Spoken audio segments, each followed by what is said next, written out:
round of applause. I was just thinking about configuration slides. Wow, this is. They look really cool. That's what can I say. So it's a bit intimidating, but I thought there's a nice lead in because this is about sort of 7 lessons learning from failure, and I want to just. My son is doing his A-levels, so I've got revision cards in there too. And let's see how we go. I'm only going to do one, and one small part of one, because Paul said 10 minutes. But you know, that's the whole gamut. Look at that. Everything you could ever want to know about product on one slide. But let's talk about this one, which is a boring one, because it's always start with the customer, so everyone will always tell you that. If you're in a product interview, and someone asks you why you do this, say you always start with the customer. Good answer. But this is the one that interests me. Simplification, and this thing I call the reverse onion effect. So I'm going to tell 2 stories, and I'm going to explain where the reverse onion effect comes from. They're old stories, and there's 2 people in the room who will challenge me if I am lying. So be careful, or I'd be careful, but I'll just go anyway. Oh, I also had an idea of homework, so I thought I was going to put little cards on your chairs and get you to fill out these things from some context, the error you made, what you felt about it, and what you learned. So I thought that would be really interesting. So if anyone wants to tackle your phones later, that's good. But let's go. So this is the first interesting thing. So this is a story from Just Eat. So this is our office. It's really nice. It's probably even nicer now, but it was really nice then. And this is our customer. It's kind of interesting. If you are familiar with English history, this is Belfast, this is the Shankill Road. If you're old, that was in the news all the time in the 70s. So this is really interesting. We were building an EPOS, and we had all these requirements, like lots of stuff about how it should be designed. Look, we had a whole UX team working on it. We were visiting all the cafes around our office, trying to understand what they needed, and we had this beautiful EPOS.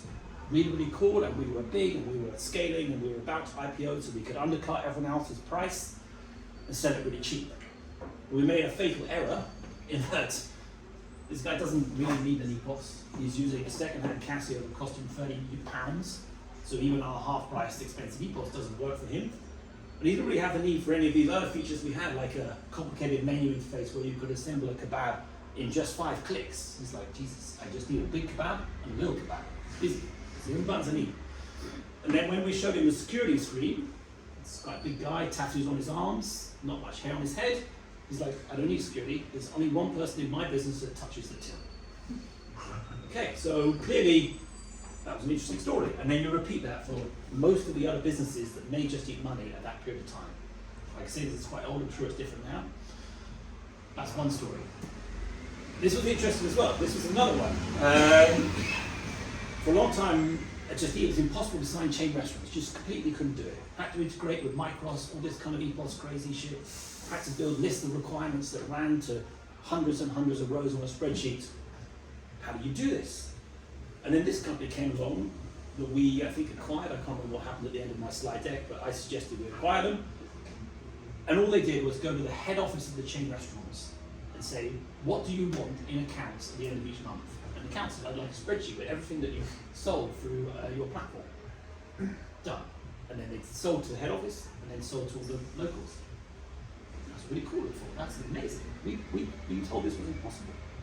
Again, not impossible now, I'm sure they fixed it, but that was that.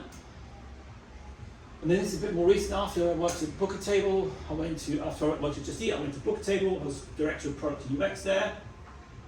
And we were trying to do all these things. We were fixing our invoicing platform, building a little widget that let you order a taxi when when you've been to the restaurant. It would ping you and say you're on a taxi. We'd make some money from Get Taxi or whatever it was at that time. But it amazed me that none of our customers actually cared about any of these things at all. Every time we spoke to them, they'd say, I really like your promotions.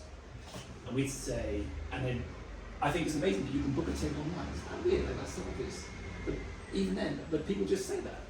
And then this guy here, some tech CEO, just wants a platform you can trust. But we were spending all our time not fixing that. Our booking process was awful, so we hadn't focused on that. I think that was the focus point Rachel made. We had lots of great promotions, but they weren't super visible. We were always arguing with marketing that we had to do something with the UX and other things in that instead, or build these other shiny features in. But actually the customer just wanted great promotions and be able to book a table. And we hadn't focused on that. and we had 9 engineering teams. I'm pretty sure 8 of them were not doing that. So that was a lesson I learned. Where's my timer? I'm good, yes? Sure. So what about the reverse onion? So this is my hypothesis. I think what's happening here in a scale-up or a startup is everyone is trying to add value.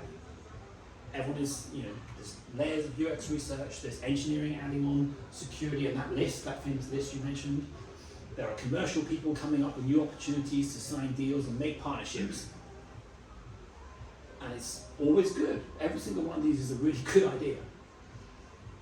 But you have to ask yourself as a leader, what do you actually need for launch? What does your customer need? And you have to, what I learned from those lessons was you absolutely have to simplify. The most successful businesses have simplified to the point of the extreme. And almost in a room of product managers, it will freak you out how much they've simplified. But they are successful. So when you launch, when you take this ethos out into the Shankill Road and you realize all these things about the big cab and the little cab that are funny, you feel awful. You think, oh shit, that's real business. I should have known that. I should have researched that. So you doubt yourself, which then makes it harder to push back against valuable complexity later. But you need to be conscious of that. And you can ask them questions like, everyone's in the room, everyone's got their valuable things to do, but what could we do this week? That's a really good question. That can focus a lot of things. There's a 10 of you in a room, there's a quarter plan. What can you do with that quarter plan this week? Really good question. What's the most important problem to solve right now? That cuts through a lot of noise sometimes. And then the classic, what's launch week versus the week after?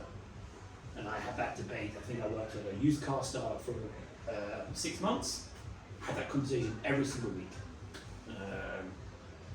And that's what I call the reverse onion, because everyone is adding a layer of complexity, and every time a layer gets added, you cry more.